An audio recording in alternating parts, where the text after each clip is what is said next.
Hello students, welcome to BM academy. দেখো, আগের দিনে আমরা অ্যালকোহলের যে প্রিপারেশনগুলো পড়ছিলাম তার মধ্যে আমরা পড়েছিলাম যে অ্যালকেন বা হ্যালো অ্যালকেন থেকে কী করে অ্যালকোহল প্রিপেয়ার করা যায়, এবং আমরা দেখেছিলাম যে অ্যালকিন থেকে কী করে অ্যালকোহল প্রিপারেশন করা যায়। আচ্ছা, বাকি মেথডগুলো আমাদের বাকি রয়েছে, সেগুলো আজকে আলোচনা করব। তাহলে 3 নাম্বার মেথড হিসাবে আমরা লিখব from carbonyl compounds. From carbonyl compounds, অর্থাৎ কার্বনিল যৌগ থেকে কী করে অ্যালকোহল প্রিপেয়ার করা যায় বা প্রস্তুত করা যায় সেটা আমরা দেখব। তো কার্বনিল কম্পাউন্ডস যে লিখেছি, তো কার্বনিল কম্পাউন্ডস বলতে কাদেরকে বোঝায়? অ্যালডিহাইডকে বোঝায়, আর কাকে বোঝায়? কিটোনকে বোঝায়। ঠিক আছে, তো অ্যালডিহাইডের সংকেত আমরা প্রত্যেকেই জানি যে সি ডবল বন্ড ও, এই যে কার্বনিল গ্রুপটা রয়েছে এর সাথে যদি আমার হাইড্রোজেন অ্যাটাচ থাকে তাহলে সেটাকে আমি বলবো অ্যালডিহাইড। আর কিটোনের ক্ষেত্রে কী হবে? সি ডবল বন্ড ও এর দুদিকেই আমাকে কী থাকতে হবে? কার্বন রাখতে হবে, তাহলে সেটাকে আমি কিটোন বলতে পারবো। আচ্ছা, এগুলো দেখবে তোমরা অনেক আগেও পড়েছো বা নামকরণের সময় পড়েছো যে H C double bond O H, তাহলে এক্ষেত্রে দেখো সি ডবল বন্ড ও এর দুদিকেই হাইড্রোজেন রয়েছে, তাহলে এটাকে আমরা কি অ্যালডিহাইড বলতে পারি? এটাকে আমরা বলতে পারি ফর্মালডিহাইড। এটার নাম হচ্ছে ফর্মালডিহাইড, এটা হচ্ছে কমন নেম।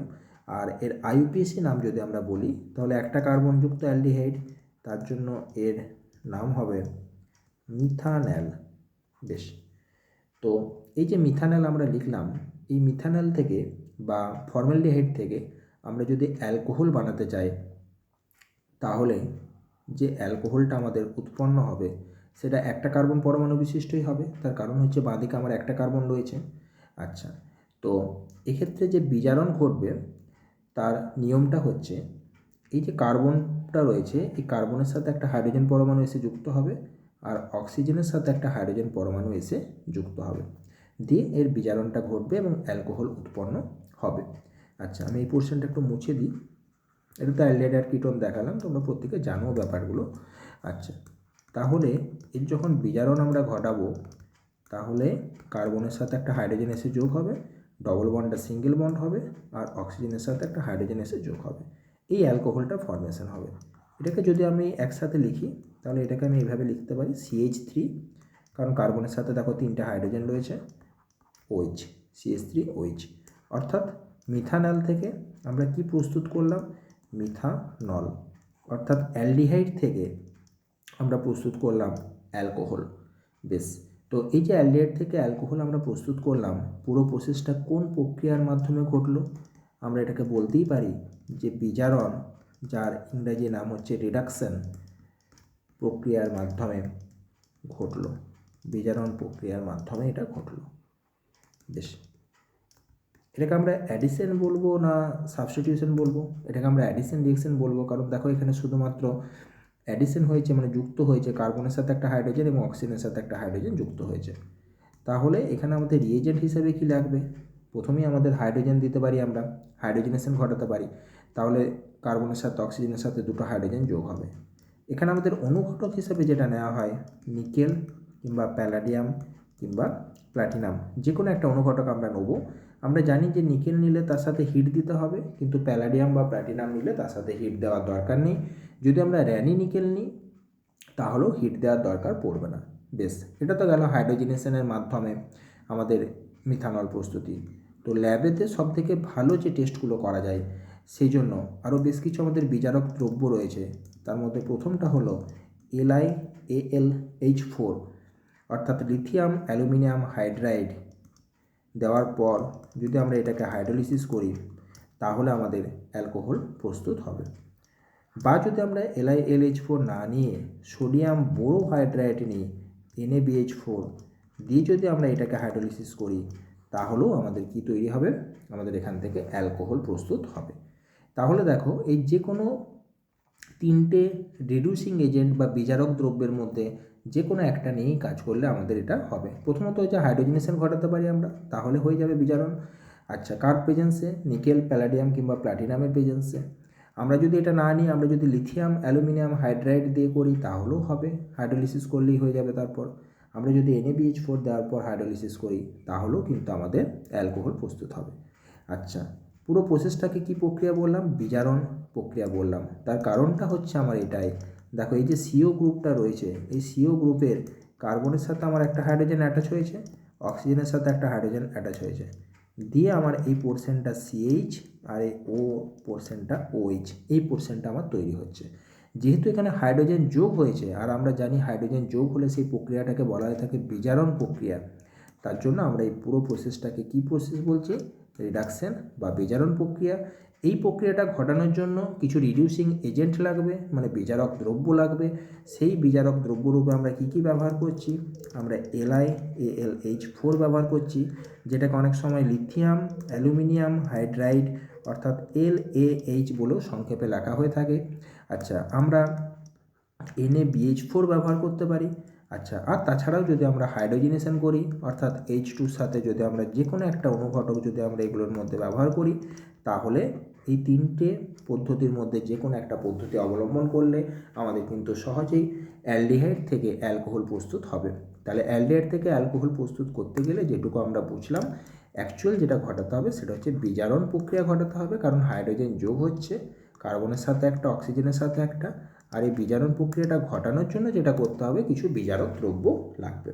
বেশ, আশা করি ক্লিয়ার হয়েছে ব্যাপারটা। নেক্সট আমি যদি আরেকটা এক্সাম্পল নিই, CH3CHO, এটার নাম তোমরা প্রত্যেকেই জানো। আচ্ছা, এটা তো একটা অ্যালডিহাইড হবে, সেটা তো বুঝতেই পারছো, কারণ দেখো CHO গ্রুপটা রয়েছে, CHO গ্রুপ থাকা মানে সেটাকে আমরা কি বলি? অ্যালডিহাইড বলি। আচ্ছা, এটার নাম হচ্ছে অ্যাসিটালডিহাইড, এটা হচ্ছে জেনারেল নেম। আচ্ছা, যদি তোমরা এটার আইউপিএসি নাম করতে চাও, তাহলে কটা কার্বন রয়েছে? দুটো কার্বন, তাহলে এটাকে আমরা বলতে পারি ইথানল। বেশ, এইবার কি করব? আমরা হয় হাইড্রোজেনেশন করব, না হলে LiLH4 দেবো, না হলে NaBH4 দেবো। আমি আর পুরোটা লিখলাম না, ডট ডট দিয়ে দিলাম। তাহলে আমার কি হবে? সেই একই পদ্ধতি, আমার এই কার্বনের সাথে একটা হাইড্রোজেন এসে অ্যাটাচ হয়ে যাবে, আর ডবল বন্ডটা সিঙ্গেল বন্ড হয়ে যাবে, অক্সিজেনের সাথে একটা হাইড্রোজেন এসে অ্যাটাচ হয়ে যাবে। এটাকে যদি আমি একটুকু সোজা করে যদি লিখি এক লাইনে, CH3CH2OH, অর্থাৎ আমার তৈরি হলো ইথানল। এবং আমরা প্রত্যেকেই জানি যে ইথানল হলো 1 ডিগ্রি অ্যালকোহল, কারণ এই ওইচের সাথে অ্যাটাচ এই যে কার্বনটা, সেটা কটা কার্বনের সাথে যুক্ত? একটা কার্বনের সাথে যুক্ত, তার জন্য আমার 1 ডিগ্রি অ্যালকোহল এখানে তৈরি হলো। বেশ, তাহলে ফর্মালডিহাইড এবং অ্যাসিটালডিহাইডের বিক্রিয়াটা আমরা দেখলাম। এরপরে যদি আমরা সেমভাবে যদি আমরা অ্যাসিটোনের কথা বলি, তাহলে আমাদের লিখতে হবে CH3C ডবল বন্ড ও CH3। প্রথমে দেখেই বুঝতে পারছি এটা কিন্তু অ্যালডিহাইড নয়, এটা হচ্ছে কিটোন, কারণ এই সিও গ্রুপের দুদিকেই কিন্তু কার্বন রয়েছে, কোনো দিকে কিন্তু হাইড্রোজেন নেই। আচ্ছা, সেই জন্য এটাকে বলা হয়ে থাকে অ্যাসিটোন। আর যদি আমরা এর আইউপিএসি নামকরণ করতে চাই, তাহলে আমার এর নামকরণ হবে প্রোপান 2 কারণ 2 নম্বরে আমাদের কিটো গ্রুপটা রয়েছে। আচ্ছা, একটা কোশ্চেন বলি, যদি আমাদের কখনো কোথাও জিজ্ঞাসা করে বা কোশ্চেনে আসে যে সবথেকে সরলতম বা সবথেকে ছোটো অ্যালডিহাইডটার নাম কি, তখন আমরা কি নাম বলবো? ফর্মালডিহাইড, যেটা আমরা প্রথম এক্সাম্পলটা করলাম, কারণ ওখানে দেখো মাত্র একটা কার্বন বিশিষ্ট অ্যালডিহাইড তৈরি হয়েছে। আচ্ছা, যদি আমাকে বলে যে সবথেকে ছোটো কিটোনটার নাম কি, তখন কিন্তু আমার উত্তর হবে অ্যাসিটোন, কারণ কিটোন করতে গেলে আমার মিনিমাম 3টে কার্বন লাগবেই, কারণ সিও গ্রুপটা তো রাখতেই হচ্ছে, আর দুদিকে দুটো কার্বন বসাতে হবে, হাইড্রোজেন তো আমরা বসাতে পারবো না। আচ্ছা, তাহলে সব থেকে ছোটো মানে কিটোনের নাম হচ্ছে অ্যাসিটোন, বা আইউপিএসি নামকরণ করতে গেলে এর নাম হচ্ছে প্রোপান 2। বেশ, এবার আমরা এর হাইড্রোজেনেশন ঘটাবো। প্রসেস তো আমাদের জানাই আছে, কি প্রসেস? কার্বনের সাথে আমাদের একটা হাইড্রোজেন অ্যাটাচ হবে, আমি একবারে CH লিখে ফেললাম। আচ্ছা, আর CH3টা যেমন আছে তেমন থাকবে, আর এর সাথে একটা OH যুক্ত হয়ে যাবে। আচ্ছা, তাহলে যেটা তৈরি হলো সেটার নাম হয়ে গেল কি? প্রোপান 2, কারণ 2 নম্বর কার্বনের সাথে OHটা রয়েছে। এটাকে আমরা ক ডিগ্রি বলতে পারি? 2 ডিগ্রি।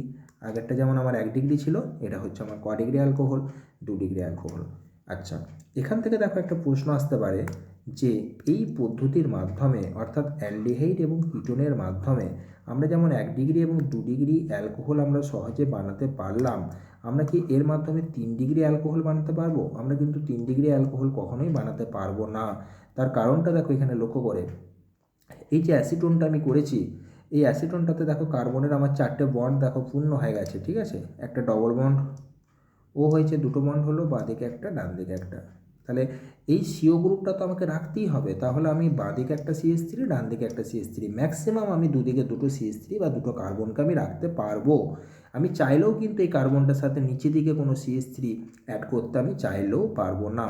কিন্তু যদি আমি 3 ডিগ্রি অ্যালকোহল বানাতে চাই তাহলে আমাকে কীরকম রিয়েকশানটা করতে হবে, CH3 ওপরটা তো আমি OH করলাম, ঠিক আছে, নিচেতে তো আমাকে একটা CH3 রাখতে হবে, তবেই তো আবার 3 ডিগ্রি অ্যালকোহল হবে।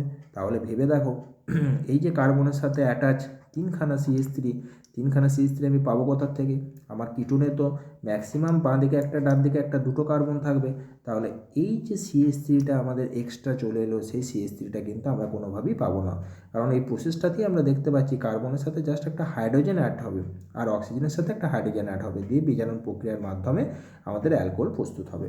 তাই বলা যায় যে 3 ডিগ্রি অ্যালকোহল কিন্তু অ্যালডিহাইড বা কিটোন থেকে বানানো সম্ভব নয়। আশা করি পুরো ব্যাপারটা এবার তোমাদের কাছে এটা ক্লিয়ার হলো। আচ্ছা, তাহলে নিচে আমরা জাস্ট একটা লাইনে বা স্টার দিয়ে লিখে রাখবো যে 3 ডিগ্রি অ্যালকোহল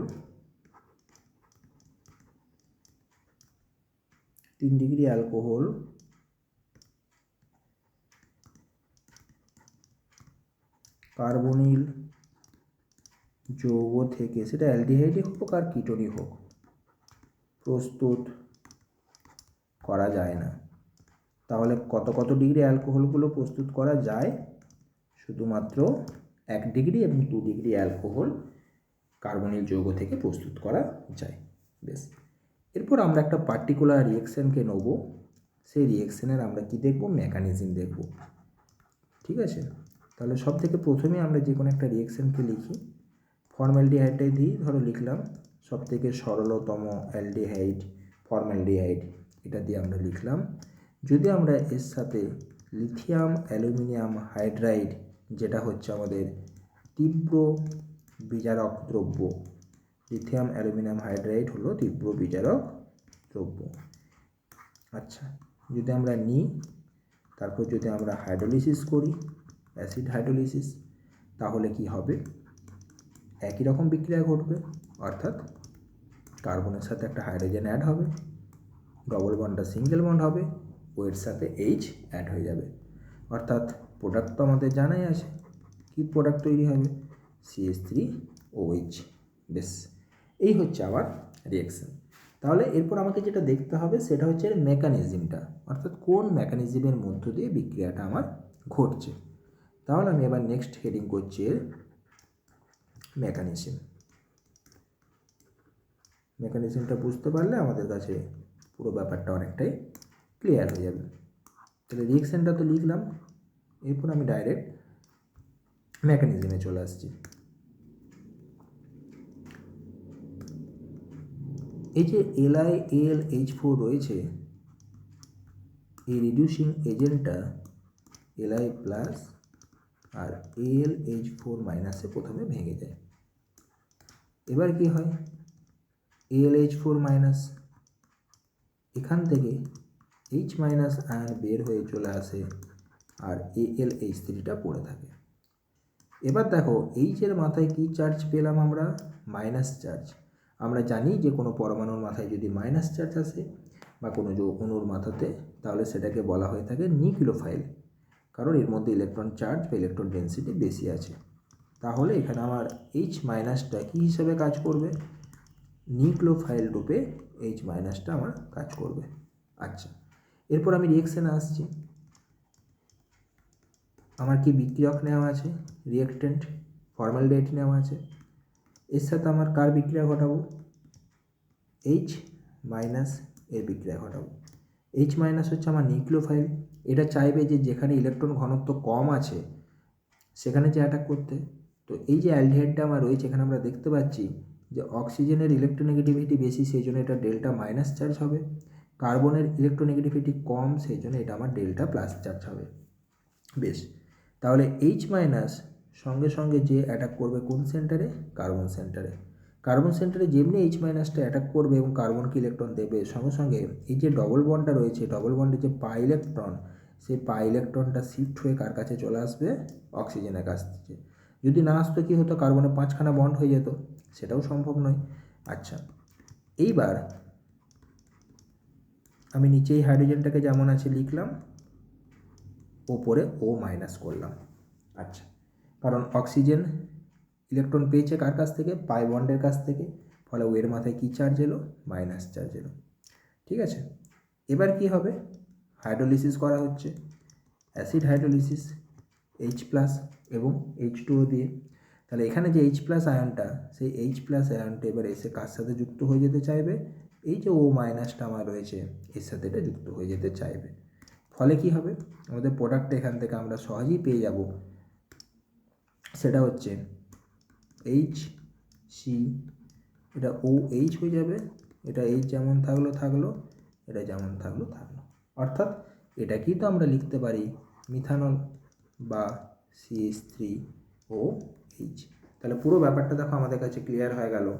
তাহলে এখানে যে LiLH4 নিলাম, সেখানকার যে H- অর্থাৎ নিউক্লিওফাইলটা, সেটা এসে কিন্তু প্রথমে অ্যাটাক করলো, তারপর ইলেকট্রন অক্সিজেনের কাছে শিফট হয়ে গেল, অক্সিজেনের মাথায় মাইনাস চার্জ এলো, ওয়ের সাথে যে Hটা যুক্ত হলো সেটা এলো আমাদের H+/H2O থেকে। তাহলে এখান থেকে তো আমরা বলতেই পারি যে এই বিক্রিয়ায় কার্বন পরমাণুর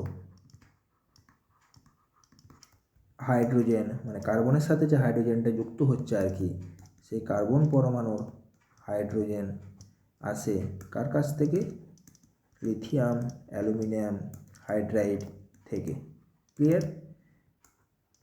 এবং অক্সিজেন পরমাণুর, মানে অক্সিজেন পরমাণুতে যে হাইড্রোজেনটা যুক্ত হচ্ছে আর কি, সেই অক্সিজেন পরমাণুর যে হাইড্রোজেনটা যুক্ত হচ্ছে, সেই হাইড্রোজেনটা আসে কোথা থেকে, H+ দিয়ে H2O থেকে। এবার কি হলো, আমার যদি এখান থেকে যাই মেকানিজম আসুক না কেন, আমরা করতে পারবো। অনেক সময় চেঞ্জ করে এখানে H+-এর জায়গায় D+ দিয়ে দেয়, তাহলে আমাদের তখন এখানে OH না করে তখন আমাকে এখানটা OD করতে হবে। ঠিক আছে, এরকমভাবে মাঝে মধ্যে কোশ্চেনে জাস্ট দেখার জন্য যে পুরো ব্যাপারটা আমাদের ক্লিয়ার কি না, সেটার জন্য এরকম প্রশ্ন কখনো কখনো দিয়ে থাকে। আচ্ছা, তাহলে মেকানিজমটা আমাদের কমপ্লিট হয়ে গেল। এরপরে আমাদেরকে যেটা পড়তে হবে সেটা হচ্ছে, এই যে দুটো রিয়েজেন্ট আমরা দেখলাম, একটা হচ্ছে NaBH4 আর একটা হচ্ছে LiLH4, এই দুজনাকার মধ্যে কে বেশি শক্তিশালী, অর্থাৎ কে ভালো রিয়েকশন দেবে এবং কে তুলনামূলকভাবে একটু কম দেবে, সেটা যদি আমরা একটা কম্পারেটিভ স্টাডি করি, তাহলে দেখো আমরা দেখতেই পেলাম যে LiLH4টা ভাঙলো Li+ আর AlH4-। এবার এই যে AlH4- এটা ভাঙলো কীভাবে, AlH3 হলো আর H- হলো। এই H-টাকে আমরা কি বললাম, নিউক্লিওফাইল, এবং এই নিউক্লিওফাইলটাই প্রথম অ্যাটাকটা করলো এবং বিক্রিয়াটা অ্যাকচুয়ালি ঘটালো। তাহলে এটুকু আমরা বুঝতে পারছি যে যার ক্ষেত্রে এই নিউক্লিওফাইলটা ভালোভাবে উৎপন্ন হবে বা সহজে উৎপন্ন হবে, সেই ভালো রিয়েকশন করতে পারবে। যদি আমরা NaBH4-এর ক্ষেত্রে দেখি, তাহলে রিয়েকশানটা আমার প্রথমটা তো একই রকম হবে, Na+ এবং BH4-। এইবার এই যে BH4-টা রয়েছে, এটা কি হবে, দুটো পার্টে ভাঙবে। কীরকম পার্টে ভাঙবে, একটা তো BH3 হয়ে যাবে আর H- আমাদের থেকে পড়বে। এই যে H-টা, এটাকে কি বলা হচ্ছে, নিউক্লিওফাইল। তাহলে NaBH4-এর ক্ষেত্রেও H- বিক্রিয়াটা ঘটাবে। এখন আমাদের দেখতে হবে যে কোন ক্ষেত্রে H- সহজে বেরিয়ে আসবে। দেখো, বোরন আর অ্যালুমিনিয়াম, এই দুটোর মধ্যে আমরা জানি পিরিয়ডিক টেবিল থেকে যে অ্যালুমিনিয়ামের সাইজ অনেকটাই বড়। তার কারণ বোরনের নিচের অ্যালুমিনিয়াম অবস্থান করছে এবং অ্যালুমিনিয়ামের কক্ষপথের সংখ্যা বেশি, ফলে অ্যালুমিনিয়ামের সাইজ বেশি। তাহলে অ্যালুমিনিয়ামের সাইজ যদি আমি এরকম ধরি, যেখানে আমার হাইড্রোজেনের সাইজটা হচ্ছে কতটুকু, এরকম সাইজের ছোট, তাহলে এই অ্যালুমিনিয়ামের সাথে হাইড্রোজেনের যে বন্ডিং, সেই বন্ডিংটা খুব একটা ভালো হবে না বা খুব একটা স্টেবল হবে না। ফলে এখান থেকে H- সহজেই কিন্তু ভেঙে বের করে নিয়ে আসা যাবে। তাহলে সহজেই যদি আমি H- এখান থেকে বের করে নিয়ে আসতে পারি, তাহলে LiLH4-এর ক্ষেত্রে H- যেহেতু সহজে বেরিয়ে চলে আসছে, তার জন্য কি হবে, LiLH4 ভালো রিডিউসিং এজেন্ট রূপে কাজ করবে। কারণ এখান থেকে যে H- বা নিউক্লিওফাইল, এই নিউক্লিওফাইলটা আবার সহজেই বেরিয়ে আসে। কেন বেরিয়ে আসে? কারণ ওই যে অ্যালুমিনিয়ামের সাইজ বড়, হাইড্রোজেনের সাইজ অনেকটাই ছোট, ভালো বন্ডিং হয় না, ফলে অল্প পরিমাণ হিট বা এনার্জি দিলেই হাইড্রোজেন ওখান থেকে বেরিয়ে চলে আসে। কিন্তু যদি আমরা বোরন আর হাইড্রোজেনের ক্ষেত্রে ভাবি, তাহলে বোরনের সাইজটা কিন্তু আমার তুলনামূলকভাবে ছোট, হাইড্রোজেনের সাইজটা তো ছোট তার থেকে, কিন্তু কম্পারেটিভলি অ্যালুমিনিয়ামের সাথে হাইড্রোজেনের যে বন্ডিংটা, বোরনের সাথে হাইড্রোজেনের বন্ডিংটা কিন্তু অনেকটাই ভালো, ফলে H মাইনাস কিন্তু সহজে বের হতে চায় না, ঠিক আছে, বা সহজে বের হতে চায় না। আর সহজে যদি H মাইনাস না বের হতে চায়, তাহলে এটা ভালো বিক্রিয়াও করতে পারবে না। ফলে এখান থেকে আমরা একটা কনক্লুশনে আসতে পারি যে LiLH4 হলো NaBH4 অপেক্ষা শক্তিশালী বিজারক দ্রব্য। তাহলে এখানে আমরা একটা লাইন জাস্ট লিখে রাখতে পারি যে LiAlH4 হলো NaBH4 অপেক্ষা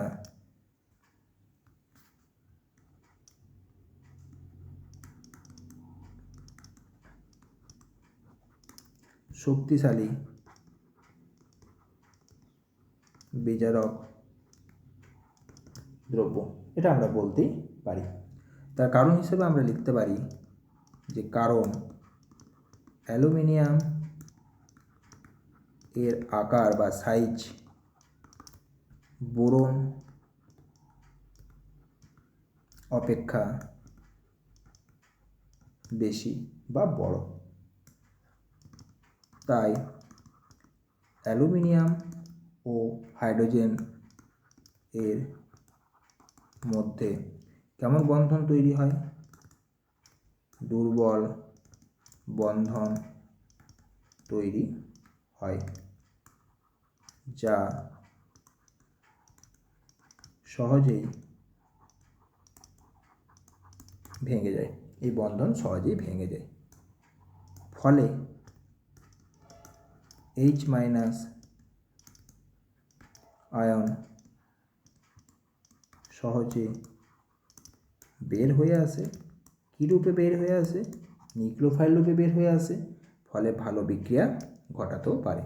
বেশ, আরেকটা জিনিস আমরা খেয়াল রাখবো যে যদি আমরা এই হাইড্রোজেন, লিথিয়াম অ্যালুমিনিয়াম হাইড্রাইড আর NaBH4 এদের মধ্যে সিলেক্টিভিটি বিচার করি, অর্থাৎ কার নির্বাচন ক্ষমতা বেশি, কার নির্বাচন ক্ষমতা কম, অর্থাৎ কার প্রতি এটা স্পেসিফিক রিয়েকশানটা করবে, সেই সিলেক্টিভিটি অর্ডার যদি আমরা দেখি, তাহলে সবথেকে বেশি সিলেক্টিভিটি হবে NaBH4-এর, তারপর হবে লিথিয়াম অ্যালুমিনিয়াম হাইড্রাইডের, তারপরে হবে হাইড্রোজেনের।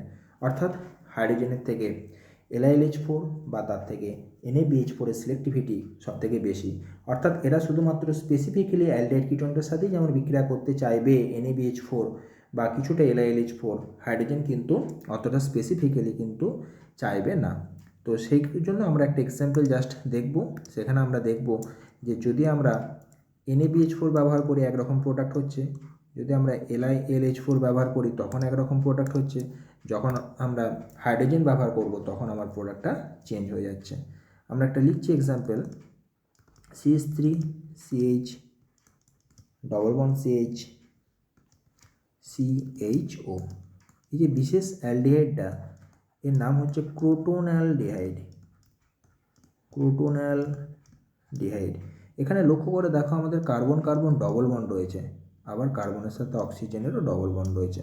তার মানে এখানে বিজারিত হওয়ার জায়গা হচ্ছে কটা? দুটো। একটা কার্বন কার্বন ডবল বন্ড, আর একটা হচ্ছে কার্বনের সাথে অক্সিজেনের যে ডবল বন্ড রয়েছে সেটা। তো এখানে আমরা রিয়েজেন্ট হিসেবে কী কী ব্যবহার করব? সবথেকে প্রথমেই তো আমরা হাইড্রোজেন ব্যবহার করতে পারি, অনুঘটক হিসেবে নিতে পারি নিকেল, প্যালাডিয়াম বা প্ল্যাটিনাম।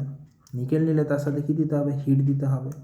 আমরা ব্যবহার করতে পারি লিথিয়াম অ্যালুমিনিয়াম হাইড্রাইড, তার হাইড্রোলিসিস করতে হবে, তাহলে আমরা ব্যবহার করতে পারি NaBH4, তাহলেও তার কী করতে হবে? হাইড্রোলিসিস করতে হবে। আচ্ছা, এইবার হাইড্রোজেন নিলে কি হয়? হাইড্রোজেন যেমন কার্বন ডবল বন্ড অক্সিজেন এই পোর্শনটাতেও যেমন হাইড্রোজেনেশন ঘটায়, ঠিক তেমনিভাবে কার্বন ডবল বন্ড কার্বন যে পোর্শনটা রয়েছে এখানেও হাইড্রোজেনেশন ঘটায়। অর্থাৎ কি হবে, এই যে সিএইচটা রয়েছে এটা সিএইচ2তে পরিণত হবে, তারপরে ডবল বন্ডটা সিঙ্গেল বন্ড হবে, আবার যে সিএইচটা রয়েছে সেটাও সিএইচ2তে পরিণত হবে, তারপরে এই অ্যালডিহাইড পোর্শন যেটা আছে সেই অ্যালডিহাইড পোর্শনটা তো আমাদের অ্যালকোহল হবেই, অর্থাৎ এখানেও কার্বনের সাথে একটা হাইড্রোজেন যোগ হবে আর ওয়ের সাথে একটা হাইড্রোজেন যোগ হবে, যেহেতু এই পোর্শনটা না হয় অ্যালকোহল হলো, এটা তো হবেই আমরা জানি, তাহলে আমাদের এখানে অ্যালকিন পার্টটাও কিন্তু বিজারিত হয়ে গেল।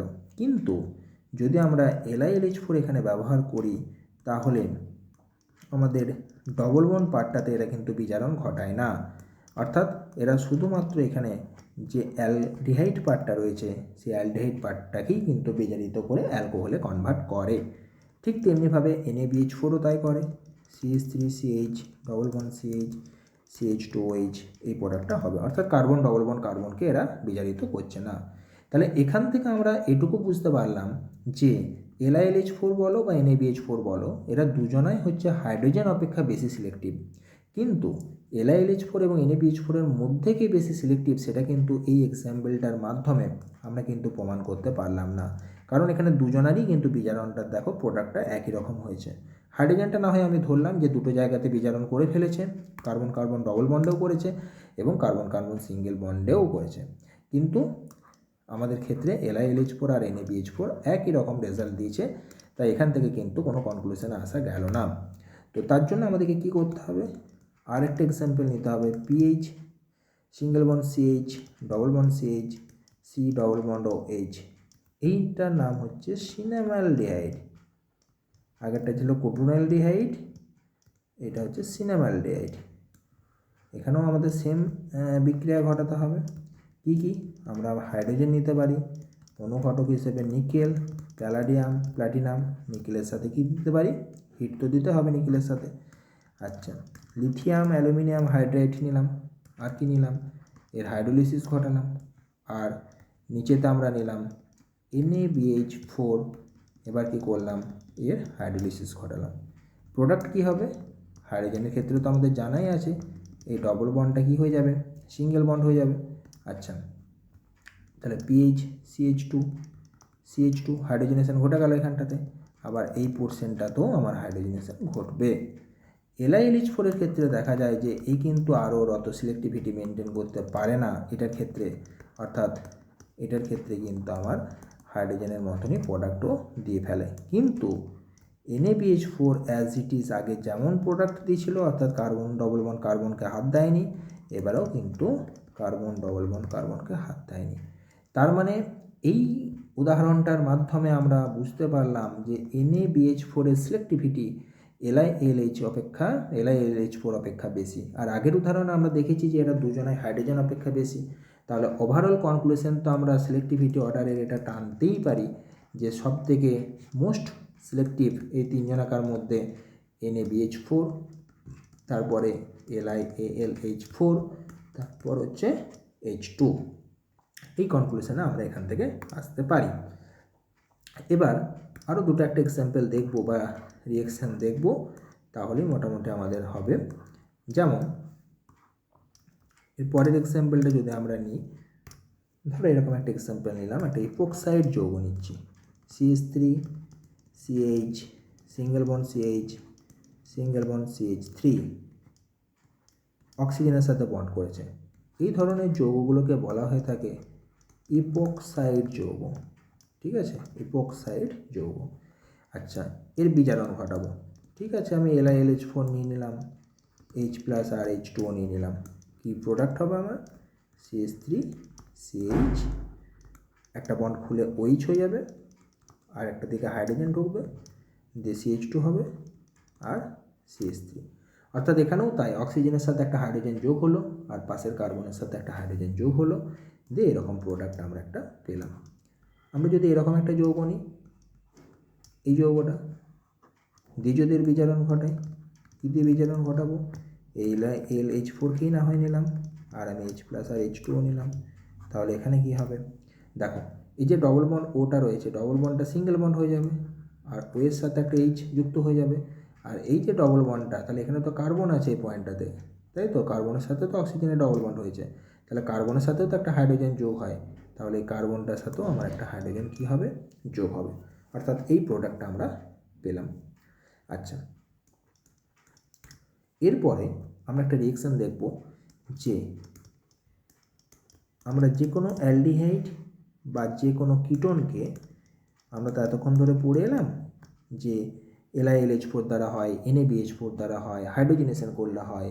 এখানে আমরা নতুন একটা রিয়েজেন্ট দেখব, সোডিয়াম আর ইথানল। এটা দিয়ে যদি হিট করা যায়, নিচেতেও তাই নিচ্ছি, সোডিয়াম আর ইথানল দিয়ে যদি আমি হিট করি তাহলে আমাদের এখানে কিন্তু বিজারণ হওয়ার একই রকম প্রোডাক্ট হবে আর কি। ঠিক আছে, বিজারণ হবে এবং একই রকম প্রোডাক্ট হবে। তাহলে এখানে এটা RCH2 হয়ে যাবে, কারণ এখানে কার্বনের সাথে একটা হাইড্রোজেন আছে, তাহলে আর একটা হাইড্রোজেন যোগ হয়ে RCH2 হবে। আর সিঙ্গেল বন্ড হয়ে যাবে, ও এর সাথে একটা H যুক্ত হয়ে যাবে। একই প্রোডাক্ট লিখছি আমরা, আগে যেমন লিখেছিলাম সেই রকম। এখানে একটা CH হয়ে যাবে, ওটা OH হয়ে যাবে, আর এখানটা আর বসিয়ে দিলাম। তাহলে আমাদেরও দেখো সেম টাইপের প্রোডাক্ট আমাদের চলে এলো, কিন্তু রিয়েজেন্টটা আমরা পাল্টালাম। রিয়েজেন্টটা আর কিন্তু LiLH4 বা NaBH4 দিলাম না, আমরা কি দিলাম, সোডিয়াম এবং ইথানল। তো এই যে বিক্রিয়াটা সোডিয়াম এবং ইথানল দিয়ে যখন বিক্রিয়াটা করা হয়, তখন এই বিক্রিয়াটার একটা নাম আছে, এই নামটা হচ্ছে বুভো ব্ল্যাঙ্ক বিক্রিয়া। বুভো বানানটা একটু জটিল, BOUVEAULT, বুভো ব্ল্যাঙ্ক রিয়াকশান। ঠিক আছে, এটা বাংলাতেও লিখতে পারি আমরা, বুভো ব্ল্যাঙ্ক বিক্রিয়া। খুব ইম্পর্ট্যান্ট একটা রিয়াকশান। ঠিক আছে, রিয়াকশানটা হচ্ছে বুভো ব্ল্যাঙ্ক রিয়াকশান। আচ্ছা, এরপরে আমরা ওই যে তিনখানা রিয়েজেন্ট আমরা দেখলাম, যেমন সর্বোপরি প্রথম যেটা হলো LiLH4, আমরা দেখে নেব যে LiLH4 যেমন অ্যালডিহাইড কিটোনকে যেমন অ্যালকোহলে কনভার্ট করতে পারে, আর কাকে কাকে করতে পারে। তো অ্যালডিহাইড কিটোনকে যেমন পারে তেমনি আর কাকে কাকে পারে দেখে নাও। কাকে পারে, অ্যালডিহাইডকে তো পারে, এটা তো আমরা দেখলাম। বেশ, আর কাকে পারবে, কিটোনকে পারবে, এটা আমরা দেখলাম। আচ্ছা, কার্বক্সিলিক অ্যাসিডকে তো পারবেই, কার্বক্সিলিক অ্যাসিড, বিভিন্ন রকম অ্যাসিড ডেরিভেটিভস, যেটাকে বাংলাতে বলা হয় অ্যাসিড সংজাত যৌগ, ইপোক্সাইড,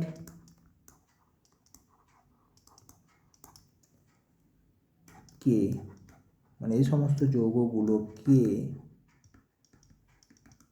বিজারিত করে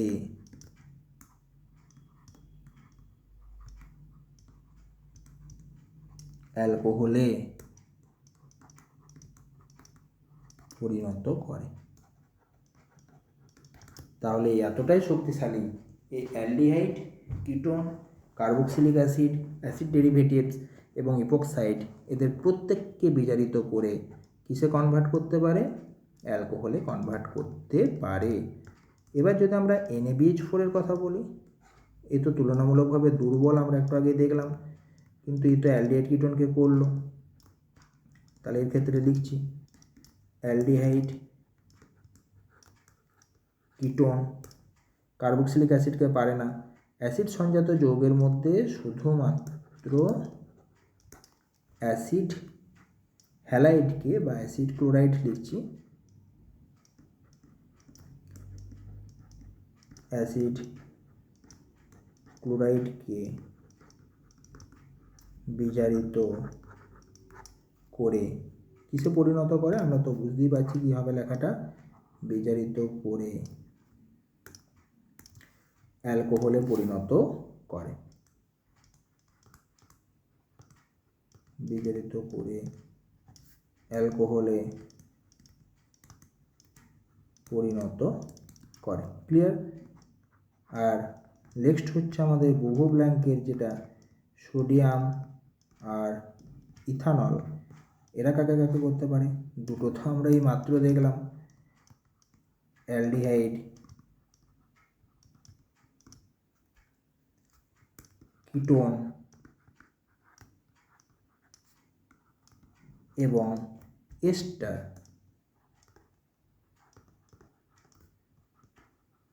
কে বিজারিত করে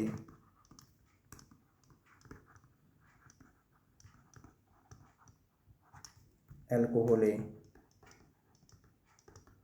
পরিণত করতে পারে। তাহলে আশা করি পুরো ব্যাপারটা ক্লিয়ার হয়ে গেল যে আমাদের LiLH4 এর কাজ কি, NaBH4 এর কাজ কি, আর হচ্ছে আমাদের সোডিয়াম ইথানল বা বুভো ব্ল্যাঙ্কের আমাদের কাজ কি। ঠিক আছে, বেশ। এখানে আরেকটা স্পেশাল রিঅ্যাকশন আমরা জাস্ট পড়ে রাখবো পরীক্ষা পারপাসে যদি কখনো আসে, সেটা হচ্ছে এমপিভি রিডাকশন বা এমপিভি বিজারণ। ঠিক আছে, তো এটা শুধুমাত্র কিটোন থেকে 2 ডিগ্রি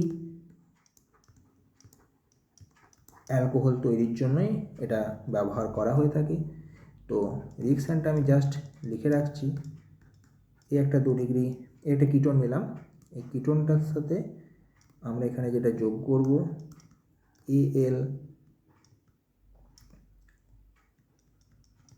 AlOCH CH3 হোল 2 বাইরে হোল 3। ঠিক আছে, আর এখানে নিলাম CH3 হোল 2 CHOH। তাহলে এখান থেকে আমার তৈরি হবে R2CH হয়ে যাবে, OH হয়ে যাবে। ঠিক আছে, তাহলে এটা আমার ক ডিগ্রি অ্যালকোহল তৈরি হলো, এটাকে আমি বলতে পারবো 2 ডিগ্রি অ্যালকোহল তৈরি হলো। তাহলে কিটোন থেকে 2 ডিগ্রি অ্যালকোহল তৈরির জন্য যদি আমরা অ্যালুমিনিয়াম অর্থাৎ AlOCH CH3 হোল 2 বাইরে হোল 3 এই যৌগটা যদি আমরা নিই, আর যদি আমরা এখানে একটা আইসোপ্রোপাইল অ্যালকোহল যদি আমরা এর সাথে দিই, তাহলে আমাদের দেখা যাবে যে আমাদের 2 ডিগ্রি অ্যালকোহল প্রস্তুত হচ্ছে। এই রিডাকশানটাকে বলা হয়ে থাকে এমপিভি রিডাকশান। এটা একটু পারলে করে রাখবে। বেশ, এরপর আমরা পরের পয়েন্টে চলে আসবো, অর্থাৎ যেটা 4 নম্বর পয়েন্ট। এখান থেকে আমরা দেখব যে 4 নম্বর পয়েন্টের মাধ্যমে যে কীভাবে কার্বক্সিলিক অ্যাসিড এবং অ্যাসিড ডেরিভেটিভগুলো থেকে কী করে আমাদের বিক্রিয়াটা হচ্ছে। আচ্ছা, তাহলে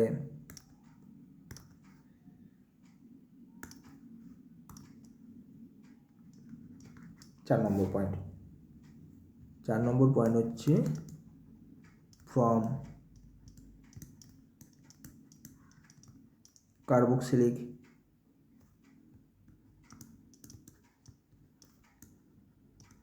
acids and acid derivatives। ঠিক আছে, তো তার আগে এটা বলার আগে সব থেকে প্রথমেই বলে নিই, কার্বক্সিলিক অ্যাসিড মানে আমার কী গ্রুপ থাকবে, COOH এই গ্রুপটা থাকবে। এটা হচ্ছে কার্বক্সিলিক অ্যাসিড চেনার আমার প্রথম উপায়। ঠিক যেমন আমরা অ্যালডিহাইড চিনেছিলাম, COর সাথে H গ্রুপ ছিল এখানটাতে। আচ্ছা, কিটোন পড়েছিলাম তখন এখানে কার্বন বা R গ্রুপ ছিল, আর এখানে আমার OH গ্রুপ থাকবে। তো অ্যাসিড ডেরিভেটিভ কোনগুলো, তো অ্যাসিড ডেরিভেটিভ সেইগুলো যেগুলোতে হচ্ছে OHটাকে চেঞ্জ করে আমরা অন্য কোনো গ্রুপ আমরা এখানে বসাবো। যেমন আমরা এখানে একটা OR' বসাতে পারি। R' কেন বলা হচ্ছে, এখানে যদি একটা কার্বন থাকে আর এতে, তাহলে আমার R' মানে আমার একটা কার্বনও থাকতে পারে, দুটো কার্বনও থাকতে পারে, মানে আলাদাও হতে পারে। মোট কথা আর কি, যে দুটোই যে সেম হবে আর হলেও কি মনে হবে যে দুটো সাইডই সেম হবে, দুটো সাইডে একই সংখ্যক কার্বন পরমাণু বিশিষ্ট হবে, সেটা আর কি হবে না। আচ্ছা, আমি এখানে অ্যাসিড ক্লোরাইড নিতে পারি। অ্যাসিড ক্লোরাইড এটাও হলো আমার অ্যাসিড ডেরিভেটিভের মধ্যে পড়ছে। বেশ, তো কার্বক্সিলিক অ্যাসিড থেকে আমরা প্রথমে বিক্রিয়াটা দেখব যে কার্বক্সিলিক অ্যাসিডের মাধ্যমে আমাদের বিক্রিয়াটা কী করে হচ্ছে। প্রথমে আমি একটা কার্বক্সিলিক অ্যাসিডকে এখানে লিখলাম। আমরা একটু আগেই দেখলাম যে কার্বক্সিলিক অ্যাসিডকে লিথিয়াম অ্যালুমিনিয়াম হাইড্রাইড বিজারিত করে কিসে কনভার্ট করতে পারে, অ্যালকোহলে কনভার্ট করতে পারে। তো এখানে আমরা একটা জিনিস খেয়াল রাখবো যে প্রথমে যখন আমরা লিথিয়াম অ্যালুমিনিয়াম হাইড্রাইডটা দেবো, তখন এই একটা করে করে H অ্যাড হবে। একটা H এই কার্বনের সাথে অ্যাড হয়ে যাবে, আর একটা H এই ওয়ের সাথে অ্যাড হয়ে এটা পুরোটাই জল আকারে বেরিয়ে আমাদের চলে আসবে। তাহলে এখান থেকে আমরা যে প্রোডাক্টটা পাবো, প্রথমে RC+O এই কার্বনের সাথে দেখো এই হাইড্রোজেনটা অ্যাড হয়ে গেছে, এই হাইড্রোজেনটাকে এখানে অ্যাড করেছি, তাহলে আমার অ্যালডিহাইড তৈরি হবে। সাইড প্রোডাক্ট হিসাবে যে প্রোডাক্টটা আমাদের বাস্তবে কোনো কাজে লাগবে না, সেটা হচ্ছে এই এইচের সাথে এই OHটা কী আকারে বেরিয়ে চলে আসবে, জল আকারে বেরিয়ে চলে আসবে। ঠিক আছে, এই OHটা জল আকারে বেরিয়ে চলে আসবে। তাহলে আমি এখানে লিখে ফেলাম সাইড প্রোডাক্ট হিসেবে জল। বেশ, তাহলে আমরা অ্যালকোহল থেকে অ্যালডিহাইড পেলাম। এইবার এটাকে আমি ফার্দার রিডাকশান করব কি দিয়ে, LiLH4 আর H2O দিলে। তাহলে আমরা তো জানি আবার দুটো H এসে যোগ হবে, একটা এই কার্বনটার সাথে যোগ হবে, তাহলে একটা হাইড্রোজেন আছে, তাহলে আমি একবারে CH2 করে দিলাম, আর একটা এই ডবল বন্ডটা সিঙ্গেল বন্ড হওয়ার পর ওয়ের সাথে এসে যুক্ত হবে, তাহলে আমার এটা তৈরি হয়ে যাবে RCH2OH, ঠিক আছে। আর সাইড প্রোডাক্ট জল যেমন আছে তেমন তো আমার থেকেই গেল। তাহলে কার্বক্সিলিক অ্যাসিড থেকে LiAlH4 দিলে আমার এই বিক্রিয়াটা কিন্তু ঘটলো। যদি আমি কার্বক্সিলিক অ্যাসিডের সাথে LiAlH4 না দিয়ে NaBH4 দিই, তাহলে NaBH4 যেহেতু মৃদু বিজারক দ্রব্য বা LiLH4 এর মতো অতটা তীব্র নয়, তাই এখানে কোনো বিক্রিয়া হয় না। তাহলে এখানে আমরা লিখে দিলাম কোনো বিক্রিয়া হয় না। অর্থাৎ কার্বক্সিলিক অ্যাসিডকে অ্যালকোহলে কনভার্ট করতে NaBH4 কিন্তু পারে না। যদি আমরা বুভোব্ল্যাং বিক্রিয়া করি, বুভোব্ল্যাং মানে আমাদেরকে কী নিতে হবে, সোডিয়াম আর ইথানল, তার সাথে হিট দিতে হবে, এখানেও কিন্তু কোনো বিক্রিয়া হয় না। কারণ আমরা জানি বুভোব্ল্যাং বিক্রিয়া শুধুমাত্র অ্যালডিহাইডের ক্ষেত্রে হয়, কিটোনের ক্ষেত্রে হয় এবং এস্টারের ক্ষেত্রে হয়। তাহলে অ্যাসিডের ক্ষেত্রে শুধুমাত্র অ্যাসিডকে অ্যালকোহলে কনভার্ট করতে শুধুমাত্র কে পারবে, LiAlH4, এটাই শুধুমাত্র পারবে। তাহলে আশা করি পুরো ব্যাপারটা ক্লিয়ার হলো। এরপর আমরা অ্যাসিড ডেরিভেটিভ যে দুটো আমাদের রয়েছে সেইগুলো নিয়ে আমরা এবার একটু আলোচনা করব। অ্যাসিড ডেরিভেটিভ বলতে কী রয়েছে, সবথেকে প্রথমেই আমরা যদি এটার কথা ভাবি, এস্টারটার কথা, RC ডবল বন্ড ও আর ড্যাশ, তাহলে যদি আমরা এখানে LiAlH4 আর H প্লাস আর H2O দিই, আমরা বললাম এর সাথে একটা H যোগ হবে, আর এই Hটা এই ও আর ড্যাশটার সাথে যুক্ত হয়ে পুরোটাকে বের করে নিয়ে চলে আসবে, আর এই হাইড্রোজেনটা কার্বনের সাথে জুড়ে যাবে। তাহলে প্রথম স্টেপে আমাদের কি হবে, RCHO তৈরি হলো, সাইড প্রোডাক্ট হিসেবে আমাদের R-OH এটা তৈরি হলো। তো এই যে অ্যালডিহাইডটা তৈরি হলো, এখানে আমাদের আবার ফার্দার রিডাকশান ঘটাতে হবে বা বিজারণ ঘটাতে হবে। তাহলে এখানে আবার ওই কার্বনের সাথে একটা হাইড্রোজেন যোগ হয়ে এটা RCH2 হয়ে যাবে, আর ওটা হয়ে যাবে OH। আচ্ছা, ক্লিয়ার হলো ব্যাপারটা। এবার এই এস্টারের সাথে যদি আমরা NaBH4 অ্যাড করি, তাহলে তো কোনো বিক্রিয়া হবে না, কারণ আমরা তো পড়েছি যে এস্টারকে NaBH4 বিজারিত করতে পারে না। তাহলে আমরা এখানে লিখে ফেললাম কোনো বিক্রিয়া হয় না। আচ্ছা, যদি আমি বুভোব্ল্যাং করি তাহলে তো হবে, কারণ আমরা পড়েছি যে বুভোব্ল্যাং বিক্রিয়া তো এস্টারের ক্ষেত্রে হয়। তাহলে এস্টারকে কী করবে, বিজারিত করবে, বিজারিত করে কিসে কনভার্ট করবে, অ্যালকোহলে কনভার্ট করবে। তাহলে আমার বুভোব্ল্যাং বিক্রিয়ার ক্ষেত্রে আমার প্রোডাক্টটা কিন্তু সেম হবে RCH2OH, আর ওই সাইড প্রোডাক্ট হিসাবে যেটা R-OH এখানেও যেটা তৈরি হয়েছিল, এখানেও কিন্তু সাইড প্রোডাক্ট হিসেবে আমার R-OHটা তৈরি হবে। তাহলে আমার এস্টারের ক্ষেত্রে যে বিক্রিয়াটা সেটা কিন্তু আমার কমপ্লিট হয়ে গেল। আর একটা অ্যাসিড ডেরিভেটিভ আমাদের পড়ে রইল, সেটা হচ্ছে অ্যাসিড ক্লোরাইড, ঠিক আছে। তো এটার ক্ষেত্রে আমরা দেখব যে কীভাবে বিক্রিয়াটা হচ্ছে। RC ডবল বন্ড Cl, আমি এখানটাতে প্রথমেই নিয়ে নিলাম LiAlH4, এ তো সবাইকে বিজারিত করতে পারছে দেখছি, যেগুলো আমাদের এক্সাম্পলের মধ্যে লিখছি। তাহলে এখানেও একটা হাইড্রোজেন হবে, এখানেও একটা হাইড্রোজেন হবে, এই Cl আর এই হাইড্রোজেন কী হবে, বেরিয়ে চলে আসবে, আর এই হাইড্রোজেনটা এখানে ঢুকে পড়বে। তাহলে সেম রিয়াকশান এখানেও দেখো, অ্যালডিহাইড তৈরি হলো, সাইড প্রোডাক্ট হিসেবে আমরা এই Clটাকে লিখে রাখলাম। এই যে অ্যালডিহাইডটা তৈরি হলো, এটার আবার ফার্দার কী হবে, রিডাকশান হবে LiAlH4 H প্লাস এবং H2 এর মাধ্যমে। তাহলে এখান থেকে আবার কার্বনের সাথে একটা হাইড্রোজেন যুক্ত হয়ে RCH2 তৈরি হলো, ও এর সাথে যুক্ত হয়ে OH তৈরি হলো। তাহলে অ্যাসিড ক্লোরাইডটা আমরা পেলাম। আচ্ছা, এরপরে আমি কি নিতে পারি, NaBH4 নিতে পারি, H প্লাস আর হচ্ছে H2O। এ তো বিক্রিয়া দেবে, কারণ অ্যাসিড ক্লোরাইডকে তো NaBH4 বিজারিত করে। তাহলে এক্ষেত্রেও আমার সেম প্রোডাক্ট আসবে RCH2OH, আর সাইড প্রোডাক্ট হিসেবে তো আমার HCl আসছে। বেশ, এরপর যদি আমি এখানে বুভোব্ল্যাং করি, অর্থাৎ সোডিয়াম আর C2H5OH দিয়ে যদি হিট দিই, তাহলে তো আমরা একটু আগেই দেখলাম যে অ্যাসিড ক্লোরাইড বুভোব্ল্যাং বিক্রিয়া দেয় না। তাহলে আমরা এখানে লিখে ফেলব কোনো বিক্রিয়া হয় না। তাহলে আমাদের পুরোটাই কমপ্লিট হলো যে অ্যাসিড ডেরিভেটিভ থেকে কী করে আমরা অ্যালকোহলে নিয়ে আসবো, কী কী রিয়েজেন্টগুলোকে আমরা ব্যবহার করব, আর তার আগে আমরা বললাম অ্যালডিহাইড কিটোন থেকে কী করে আমরা অ্যালকোহলে কনভার্ট করব। তাহলে আজকের ভিডিওটা এতটাই। পরের ভিডিওতে গ্রিগনার বিকারক এবং অ্যামিন যে অংশটুকু আমাদের পড়ে আছে সে অংশটা পড়ে নিলেই, অর্থাৎ সেখান থেকে অ্যালকোহল প্রিপেয়ার করলেই আমাদের পুরো অ্যালকোহলের পার্টটা, মানে প্রিপারেশন পার্টটা শেষ হয়ে যাবে। ওকে, থ্যাংক ইউ।